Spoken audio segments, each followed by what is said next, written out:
আমার নাম ইমসাদ হোসেন মল্লিক। আমি বটতলা স্কুল থেকে এসেছি। আমি 9 ক্লাসে পড়ি। আমার রোল 18B 9B।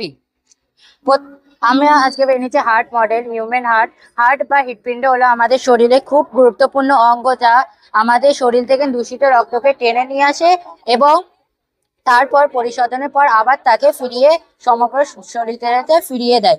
কিন্তু এই অঙ্গটা কিভাবে কাজ করে?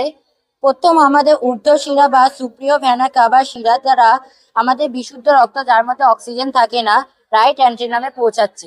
তারপরে ট্রাইকাস্পিন ভার্ট থেকে রাইট ভেন্ট্রিকলে পৌঁছাচ্ছে। ট্রাইকাস্পিন ভার্ট বা যতগুলো ভার্ট আছে সব দরজার মতন কাজ করে। রাইট ভেন্ট্রিকল থেকে আবার বিশুদ্ধ রক্ত পালমারি ভালভের মধ্যে দিয়ে পালমারি আর্টারি শিরা দ্বারা আমাদের দুই ফুসফুসে চলে যাচ্ছে। দুই ফুসফুসে থাকায় আমাদের অক্সিজেন অক্সিজেন সংগ্রহ করে আমাদের বিশুদ্ধ রক্ত শুদ্ধ রক্ততে পরিণত হচ্ছে। আবার আমাদের শুদ্ধ রক্ত ফুসফুসীয় শিরা দ্বারা লেফট অ্যান্টিনামে আসছে। লেফট অ্যান্টিনাম থেকে আবার মিলিটারি ভালভের মধ্যে দিয়ে শুদ্ধ রক্ত লেফট ভেন্ট্রিকল থেকে আবার অর্টিক ভালভের মধ্যে দিয়ে অর্টা শিরা দ্বারা আমাদের সমস্ত শরীরে ছড়িয়ে পড়ছে শুদ্ধ রক্ত।